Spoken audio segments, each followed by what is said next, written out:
Okay दोस्तों, तो और एक क्वेश्चन देखते हैं अब इसके रिगार्डिंग। क्या है, क्या बोला है क्वेश्चन में? अब इस केस में जो हमारा दीवार होंगे वो दीवार हमारा परपेंडिकुलर नहीं है फ्लोर के साथ। दीवार खुद जो है वो मेरा एक एंगल पे बैठा हुआ है और दीवार और जमीन के बीच में जो हमारा एंगल बनता है that is equals to alpha. दीवार और जमीन के बीच में जो एंगल बनता है वो है अल्फा। यहां पर मेरा रॉड इस तरीके से है, कोई भी इंस्टेंट पे ग्राउंड के साथ जो एंगल बनाता है वो बनाता है बीटा, राइट। नाउ ये वाला एंड को मैं स्पीड v से अगर खींच रहा हूं तो सवाल है जो ये वाला दूसरा एंड है वो मेरा कितना स्पीड v डैश के साथ नीचे आने वाला है। ये है मेरा सवाल।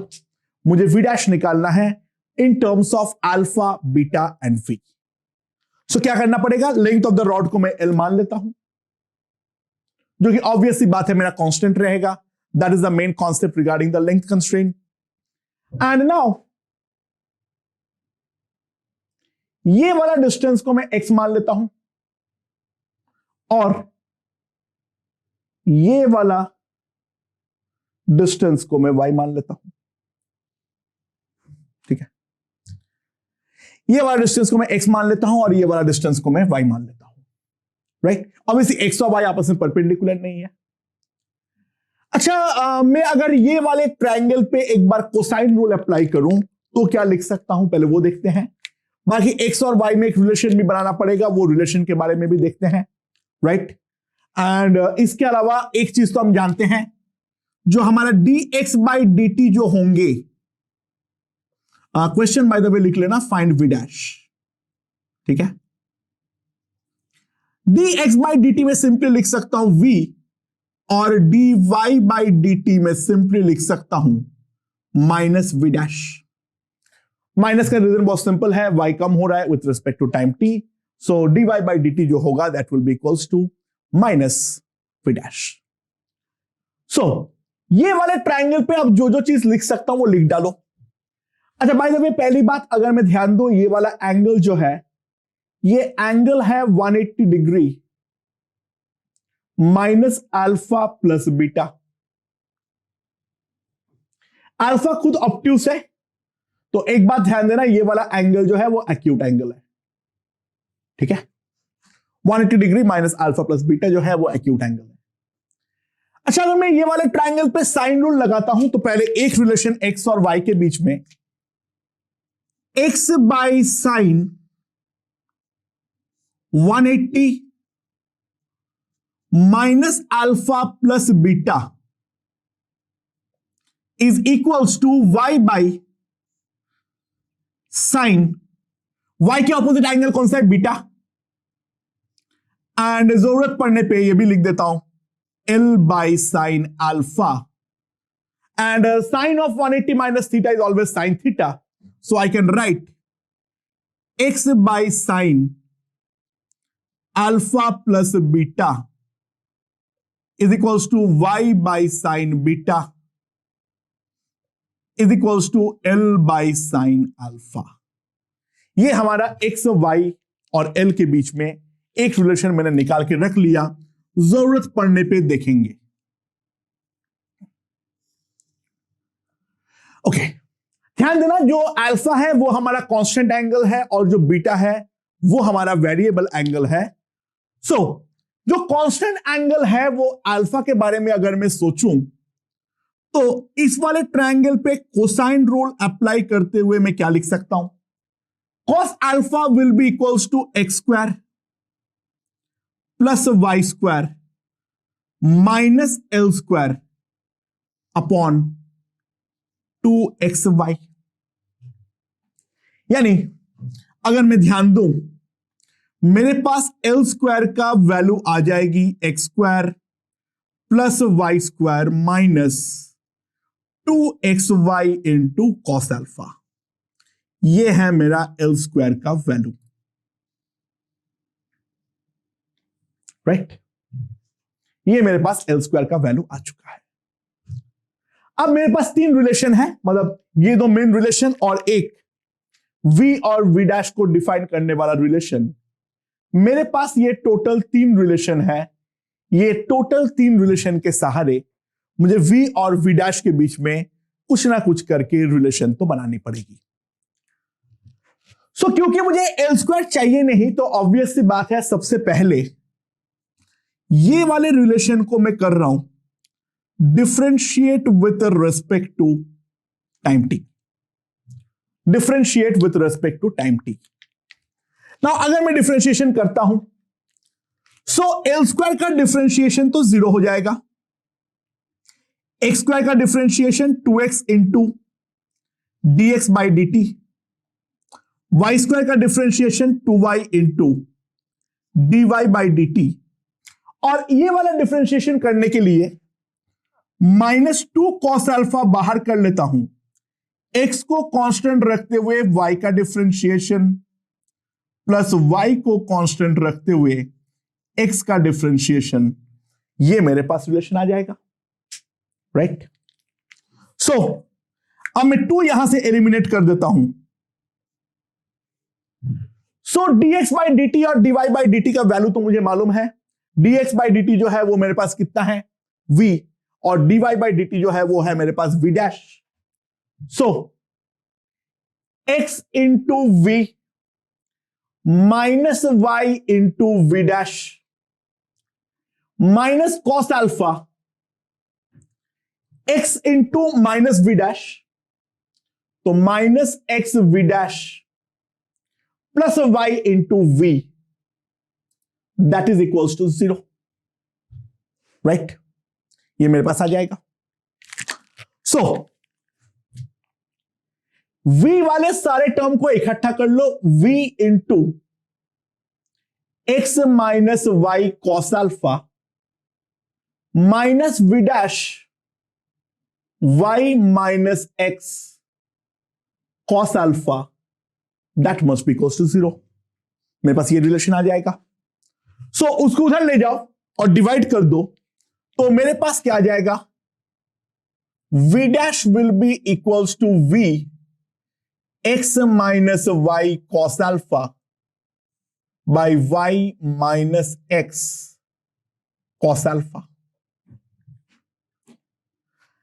लेकिन दोस्तों मुझे x और y, x बाई y मालूम है। x by y is sine alpha plus beta by sine beta. तो मैं काम करता हूं, ये पूरा रिलेशन को y से डिवाइड कर देता हूं। तो पूरा रिलेशन को y से डिवाइड करते हुए मेरे पास आएगा v x by y minus cos alpha by 1 minus X by y into cos alpha. So मेरे पास क्या आ जाएगा, v into X by Y कितना आ जाएगा, sine alpha plus beta by sine beta minus cos alpha, और यहां पर आएगा 1 minus sine alpha plus beta by sine beta into cos alpha. ये मेरे पास सोल्यूशन आ जाएगा, राइट। अब यहां पर बचता है ट्रिगो, दोनों तरफ साइन बीटा से मल्टीप्लाई कर दो। So what we get is v into sine of alpha plus beta minus cos alpha sine beta divided by sine beta minus sine of alpha plus beta into cos alpha. ये मेरे पास आ जाएगा, right.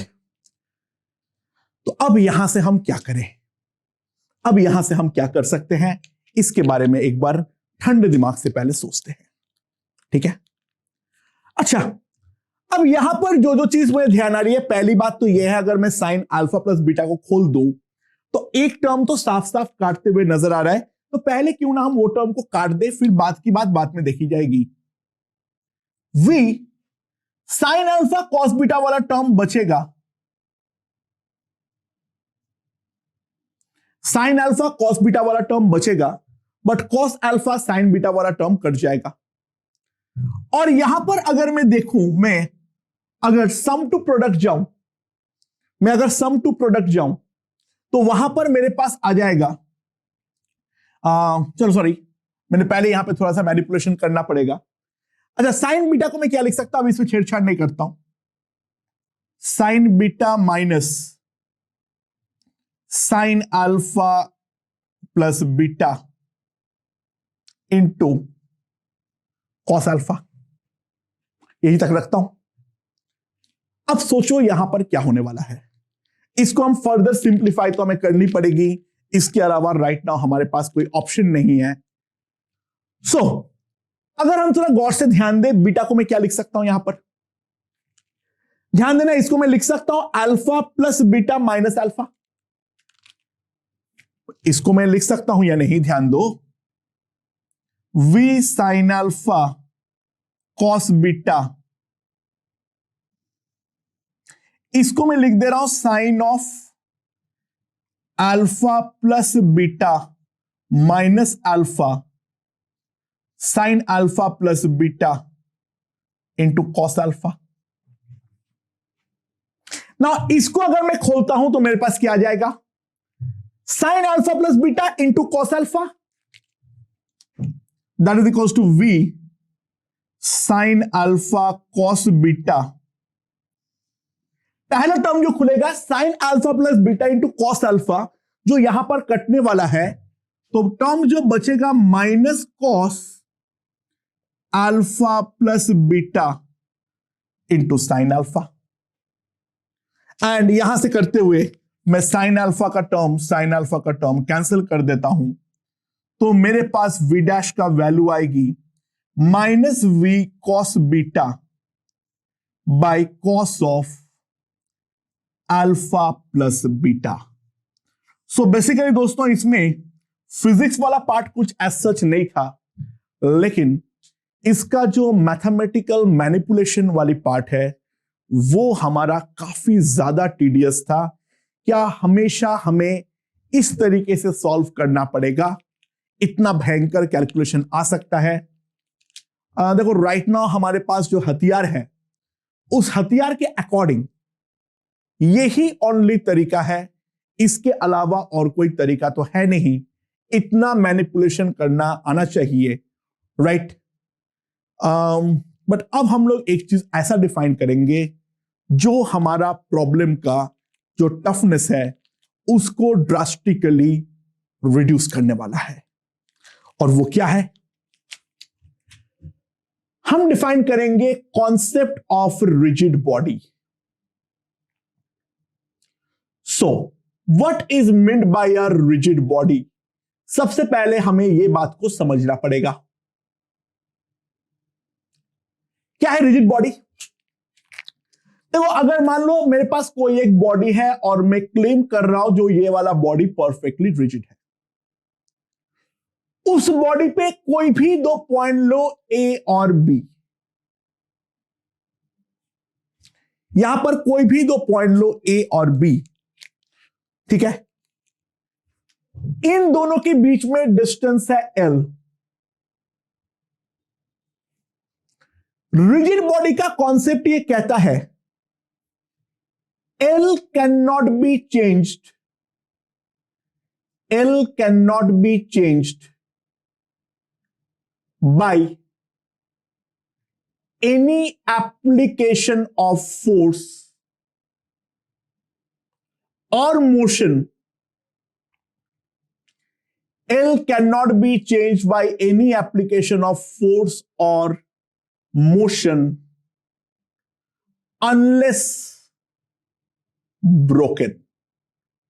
यानी मैं जब तक तोड़ नहीं डालूंगा तब तक किसी भी हालात पर अगर मेरा कोई बॉडी रिजिड है तो उस बॉडी में कोई भी दो जनरल पॉइंट लो तो उन दोनों पॉइंट के बीच का जो रिलेटिव सेपरेशन है वो नहीं बदल सकता है अनलेस एंड अनटिल तुम उस बॉडी को तोड़ डालो। हाँ, तोड़ने पर तो सारे बात ही खत्म हो जाती है, तो वहां पर फिर कौन सा लेंथ क्या लेंथ, ठीक है, पॉइंट ही तो सेपरेट हो गया, वहां पर बात डिफरेंट है। अदरवाइज रिजिड बॉडी के केस में इनको किसी भी हालात पर हम रिलेटिव सेपरेशन को नहीं बदल सकता। सो मान लो मेरे पास एक रॉड है, रिजिड बॉडी, मेरा क्लेम है ये एक रिजिड रॉड है, ठीक है। ये वाले रिजिड रॉड का ये वाले एंड का वेलोसिटी है इस तरीके से v1, हॉराइजेंटल के साथ एंगल बनाता है थीटा, ठीक है। और दूसरा एंड का वेलोसिटी है कुछ इस प्रकार का v2, जो कि हॉराइजेंटल के साथ एंगल बनाता है फाई। तो सवाल यह है, find relation between v1 and v2। सो इस तरीके से मैं रिलेशन बना सकता हूं। सोचो, मैं सबसे पहले v1 को दो कंपोनेंट पे रिजॉल्व कर लेता हूं। यह है v1 cos थीटा और यह है v1 sin थीटा। इस तरफ है v1 cos थीटा और इस तरफ है v1 sin theta. And similarly मैंने v2 को भी दो कंपोनेंट पे रिजॉल्व कर लेता हूं।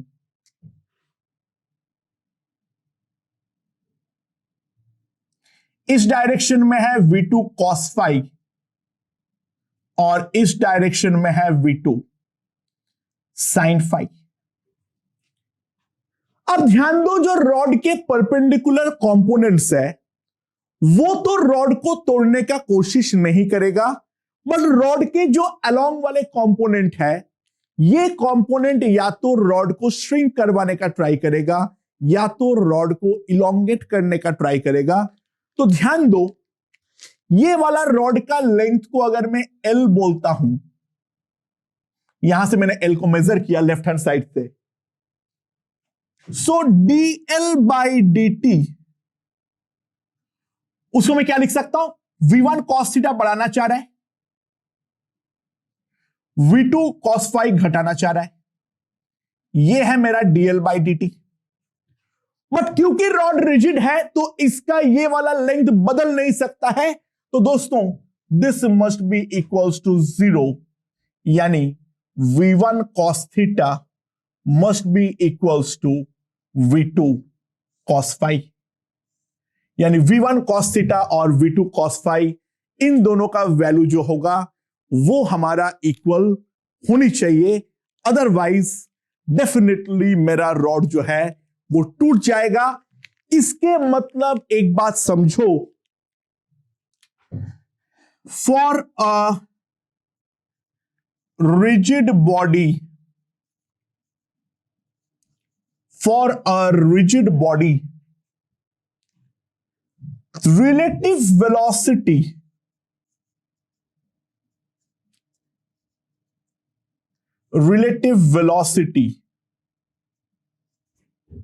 and acceleration, for a rigid body the relative velocity and acceleration along the length must be equals to 0 for all points। जितने भी पॉइंट है उन सब के लिए जो रॉड के लेंथ के अलोंग वेलोसिटी होगा और जो एक्सीलरेशन होगा वो हमारा हमेशा ही 0 के इक्वल होने वाली है। I hope that point is understood. दूसरा एक पॉइंट मैं थोड़ा डिस्कस करना चाहूंगा, ये दोनों तो इक्वल है और बाकी दोनों कंपोनेंट को रिगार्डिंग अगर मैं बात करूं, ये वाले एंड का स्पीड है v1 sin थीटा और ये वाले का है v2 sin फाई। जिस कारण पे रॉड जो है वो डेफिनेटली एंगुलरली गोल गोल घूमेगा।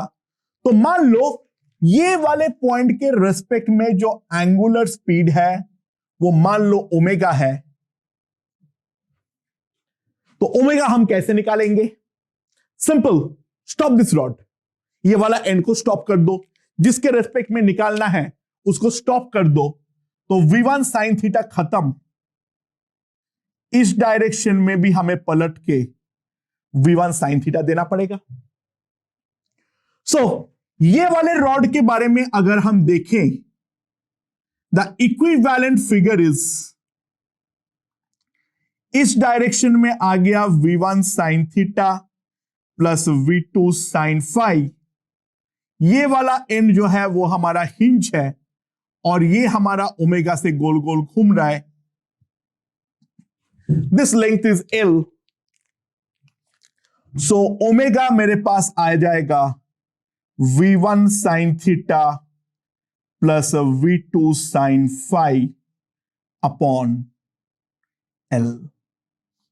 ये है मेरा ओमेगा का वैल्यू। सो बेसिकली रॉड का दोनों पॉइंट के जो वेलोसिटीज है उन वेलोसिटीज में हम एक रिलेशन भी निकाल सकते हैं और साथ ही साथ उस इंस्टेंट पे कोई एक गिवन एंड के अबाउट जिस एंगुलर स्पीड के साथ वो रॉड गोल गोल घूम रहा है हम उसके बारे में भी हम चर्चा कर सकते हैं। सो दोस्तों, ये वाला तरीके से अब हम जो क्वेश्चन सॉल्व किए हैं उन क्वेश्चंस के बारे में थोड़ा सा चर्चा करते हैं। तो फर्स्ट क्वेश्चन पे जाते हैं, जहां पर हमारा दीवार जो है परपेंडिकुलर था, वो परपेंडिकुलर में दोनों वेलोसिटी के बीच में एक रिलेशन बनाने का ट्राई करते हैं और साथ ही साथ जो हमारा मिड पॉइंट है उसका भी वेलोसिटी निकालने का ट्राई करते हैं। ओके, लेट्स सी आसानी से हो पाता है या नहीं। ओके दोस्तों, तो अब हम लोग देखते हैं किसमें जो पहला वाला क्वेश्चन था वो सॉल्व करने का कोई आसान तरीका हम ढूंढ पाए हैं या नहीं ढूंढ पाए हैं। Let's see. सो क्या था, ये हमारा दीवार था, ये हमारे जमीन थे, ठीक है। और क्या है, रोड जो है वो हमारे पास at an inclination of theta था। रॉड जो था वो at an inclination of theta था मेरे पास, ठीक है। सो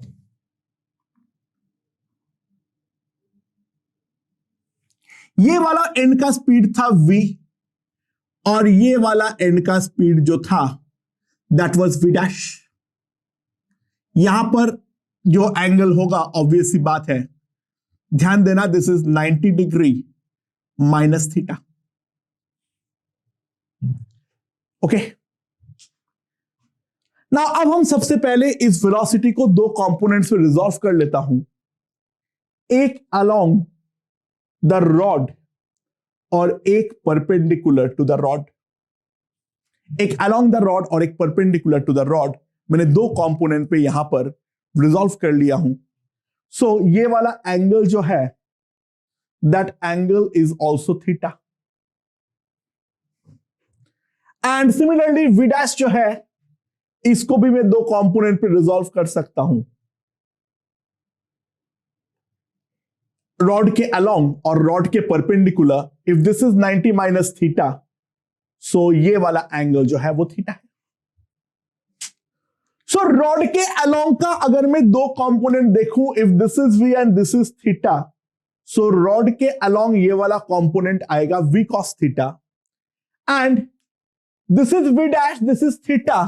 तो यहां पर जो रॉड के अलोंग कंपोनेंट आएगा that is v dash sine theta and rod के अलोंग कोई नेट वेलोसिटी नहीं हो सकता है, तो सिंपली मेरे पास रिलेशन आ जाएगा v cos theta is equals to v dash of sine theta. तो डायरेक्टली v डैश का वैल्यू आ गया है मेरे पास and that is equals to v cos theta.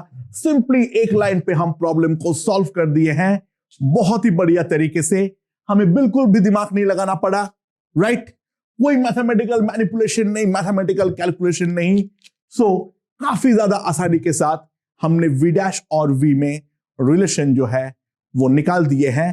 तो रॉड के अलोंग तुम कहीं पर भी कोई भी पॉइंट लो, रॉड के अलोंग तुम कहीं पर भी कोई भी पॉइंट लो, सिंपल सी बात इतनी सी है, जो उस पॉइंट का जो हमारा वेलोसिटी होगा, उस पॉइंट का जो हमारा वेलोसिटी होगा वो रॉड के अलोंग तो हर पॉइंट का सेम होगा, चाहे वो मिड पॉइंट का भी क्यों ना हो, मिड पॉइंट का भी इस डायरेक्शन के अलोंग तो कोई एक वेलोसिटी होगा ही होगा, that is v cos theta, right? समझ में आया? अच्छा मिड पॉइंट का वेलोसिटी कैसे निकालूंगा? मुझे मालूम नहीं है, रॉड के अलोंग तो v cos थीटा ही होगा। रॉड के परपेंडिकुलर निकालने के लिए मैंने कुछ u मान लेता हूं, इस तरफ मैं इन जनरल u मान लिया, ठीक है, जो भी होगा देखा जाएगा। रॉड के अलोंग तो v cos थीटा होना ही पड़ेगा, वरना रॉड टूट जाएगी। अच्छा, ये वाले पॉइंट का u है, ये वाला पॉइंट का जो है this is v sin theta, ध्यान देना, ठीक है? और ये जो है bye the way that is v dash of cos theta, ठीक है? v dash cos theta. अच्छा, सो ये वाले पॉइंट का v sin थीटा है, इस वाले पॉइंट का u है, तो ओमेगा का वैल्यू में पहले इन दोनों से लिख सकता हूं u प्लस v sin theta divided by l by 2। पूरा रॉड का लेंथ अगर l है तो ये वाले पॉइंट का लेंथ होगा l बाई 2, यानी r की तरह l बाई 2 काम करेगा।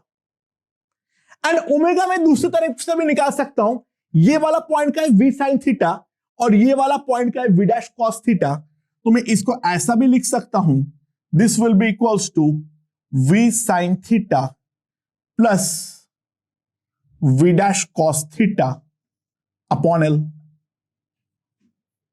और ये दोनों ओमेगा तो सेम ही होगा, एक रॉड जो है वो कोई फिक्स्ड ओमेगा से ही घूम सकता है, तो अलग अलग पॉइंट से निकालूंगा तो अलग अलग वैल्यू थोड़ी ना आएंगे। सो ऑब्वियस सी बात है ये दोनों इक्वल होगा, so L L is cut, so u प्लस v sin theta is equals to half v sin theta. ना v डैश का वैल्यू क्या है? v cos theta, v cot theta into cos theta, so that is cos squared theta by sin theta.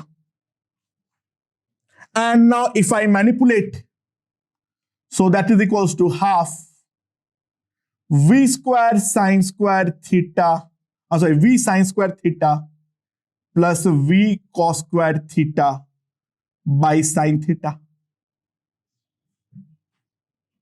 right? सो यहां पर अगर मैं देखूं, ये मेरे पास आ गया है कितना? v बाई 2, ये तो 1 हो जाएगा cosec थीटा। सो u जो मेरे पास आ जाएगा that is v by 2 cosec theta minus v sin theta, ये मेरे पास u का वैल्यू आ जाएगी, right? I hope this point is understood, यहां पर कोई दिक्कत नहीं होनी चाहिए, समझ में आया? राइट। सो इस डायरेक्शन में इसका जो वेलोसिटी है that will be simply equals to, हमारे पास आ जाएगा v sin theta. And now अगर मैं ध्यान दूं, जो नेट वेलोसिटी मेरे पास कितना आएगा, तो इसका इस डायरेक्शन में है v cos थीटा, इस डायरेक्शन में है u, सो v नेट जो आएगा मेरे पास that is equals to under root v cos theta का whole square plus u square, ये मेरे पास v नेट आएगा, हाँ कि ना? सो v नेट का जो वैल्यू आ जाएगी मेरे पास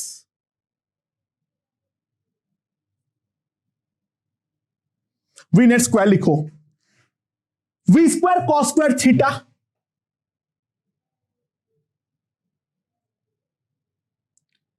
प्लस यू स्क्वायर, वो कितना हो जाएगा, v square sine square theta, ठीक है, plus v square by 4 cosec square theta and minus v square, ये मेरे पास आ जाएगा, राइट। ये वाला टर्म क्या आएगा, 2v/2 cosec theta into v sin theta, so 2 cut v square cosec theta sin theta, that will be v square, and we can clearly see gone cos square plus sin square 1 है, तो ये वाला term हमारा समाप्त हो चुका है।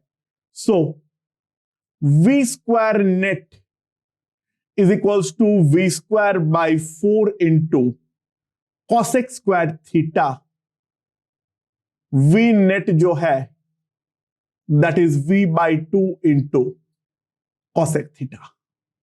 ये हमारा नेट वेलोसिटी जो है वो सेंटर का होने वाला है, राइट।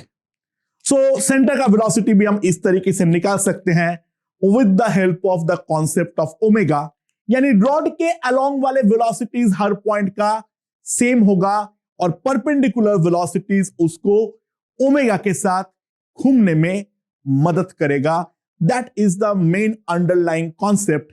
अच्छा, बाय द वे, सेंटर का वेलोसिटी निकालने के लिए ये वाला तरीका मुश्किल है as compared to the differentiation, यानी v डैश को इस तरीके से निकालना बहुत आसान रहेगा, उसके बाद सेंटर का वेलोसिटी के लिए सीधा v डैश बाई 2 और v/2 अप्लाई कर दो, एक्चुअली वी आर डन।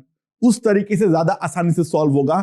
यानी देखो, हमें कोई भी मेथड को लेकर रिजिड नहीं बन जाना है। जो क्वेश्चन में जो तरीके से आसानी से सॉल्व हो सकता है वो तरीका हमें ग्रैस्प करना है। मैं यहां पर अब अलग अलग तरीके से सॉल्व करके दिखा रहा हूं, जो what are the different ways of thinking. देखो, जो क्वेश्चन हमारा ये वाला हमने रिलेशन निकाले हैं वो हमने जनरल तरीके से भी निकाले थे। ये वाला तरीके उस चीज को फास्ट कर दिया है, ठीक है। अगर मान लो ये नहीं सूझता है तो दूसरा तरीका तो हमारा एग्जाम हॉल में रहेगा ही हमारे साथ, ठीक है। तो कोई भी तरीके को लेकर हमें रिजिड नहीं बन जाना है और टाइम के साथ हमें धीरे धीरे समझ में आने लगे। इसी चीज के लिए तो बेसिकली हम पढ़ाई करते हैं, ठीक है। हम जैसे जैसे क्वेश्चन सॉल्व करेंगे हमारे इनसाइट जो है वो बढ़ती रहेगी। प्रॉब्लम सॉल्विंग के लिए जो अलग अलग टेक्निक्स है वो भी डेफिनेटली हमारे डेवलप होने वाली है, राइट। मैं ये वाला मेथड कितना पावरफुल है ये समझाऊंगा नेक्स्ट वाले क्वेश्चन के थ्रू। ध्यान दो,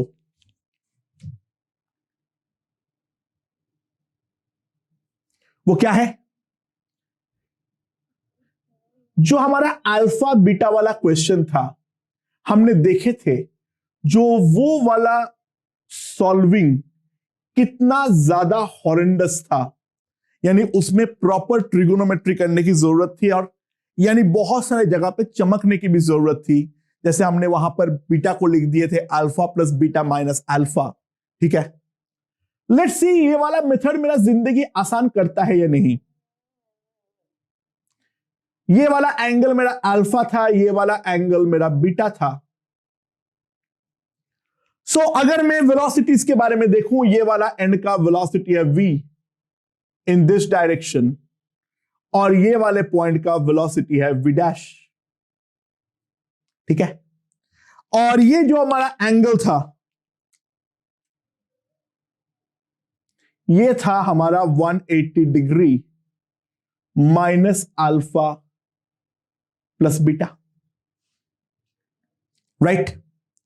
सो नाउ v को दो मैं कंपोनेंट पर रिजॉल्व कर लेता हूं, एक ऐसा और एक ऐसा, और v डैश को भी मैं दो कंपोनेंट पर रिजॉल्व कर लेता हूं, एक ऐसा और एक ऐसा। ये वाला एंगल जो है वो हमारा बीटा है, तो रॉड के अलोंग जो वेलोसिटी होंगे that will B v cos beta, और रॉड के पर अलोंग ये वाला जो वेलोसिटी होगा that will B v dash cos 180 minus alpha plus beta. Now cos of 180 minus theta is minus cos theta. So minus v dash cos alpha plus beta. This will be the velocity along the rod. और देख सकते हो दोस्तों कितना powerful method है. एक line पे हमारा सॉल्व हो चुका है. सो सिंपली हम रॉड के लेंथ के along minus v dash cos alpha plus beta. So v dash जो होगा that will be equals to minus v cos beta by cos of alpha plus beta. Simply एक line पे हमने solve कर दिए हैं without the help of any type of manipulation. तो rigid rod का जो कॉन्सेप्ट है वो काफी ज्यादा पावरफुल टूल है.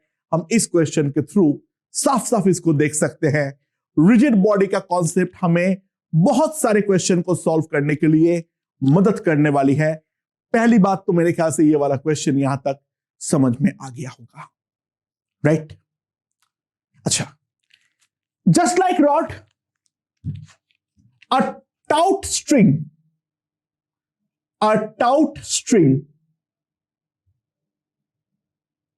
behaves exactly as a rod. A taut string behaves exactly as a rod. ठीक है? Only difference is string can only pull, it cannot push. String जो है वो केवल पुल कर सकता है, स्ट्रिंग किसी भी हालात पे हमारा पुश नहीं कर पाएगा. एंड देयर कैन नॉट, छोड़ो ये बाद में बात करेंगे, दूसरा पॉइंट में स्ट्रिंग का फोर्स को लेकर बाद में बात करेंगे. अभी तो फिलहाल इतना ही काफी है. जो स्ट्रिंग जो है वो हमारा केवल पुल कर सकता है, वो हमारा पुश कभी नहीं कर सकता है. तो अगर मान लो मेरे पास कोई टाउट स्ट्रिंग है, अगर मान लो मेरे पास कोई टाउट स्ट्रिंग है, राइट, और अगर दो बॉडी है इनका, यहां पर वेलोसिटी है v1, यहां पर है v2, और इस पॉइंट का इस तरफ है v3, इस तरफ है v4. So v1 must be equals to v3. अगर v3 v1 से बड़ा हुआ तो स्ट्रिंग स्लैक कर जाएगा, और v1 v3 से बड़ा हुआ तो स्ट्रिंग हमारी टूट जाएगी. अगर स्ट्रिंग से जुड़ा हुआ है और स्ट्रिंग हमारा टाउट है तो v1 और v3 डेफिनेटली हमारा इक्वल है. तो v1 greater than v3, the string will break, and v3 greater than v1, the string will slack. String जो है वो हमारे स्लैक हो जाएंगे अगर v3 हमारा v1 से बड़ा हुआ इन दैट केस. तो दोस्तों काफी आसानी से हमने यहां तक के क्वेश्चन सॉल्व कर चुके हैं. एंड अगर हमने ये क्वेश्चन सॉल्व कर लिए हैं तो अब हम लोग नेक्स्ट कंस्ट्रेंट में जाने के लिए तैयार हैं, and that is called the pulley constraint. Pulley constraint is long, ठीक है. पुली में क्या क्या कॉन्सेप्ट इन्वॉल्व होते हैं वी विल सी. बेसिकली वो लेंथ कंस्ट्रेंट का एडवांस फॉर्म है, और उसके अलावा भी हम एक आध और थ्योरम्स करने वाले हैं. Let's see what happens.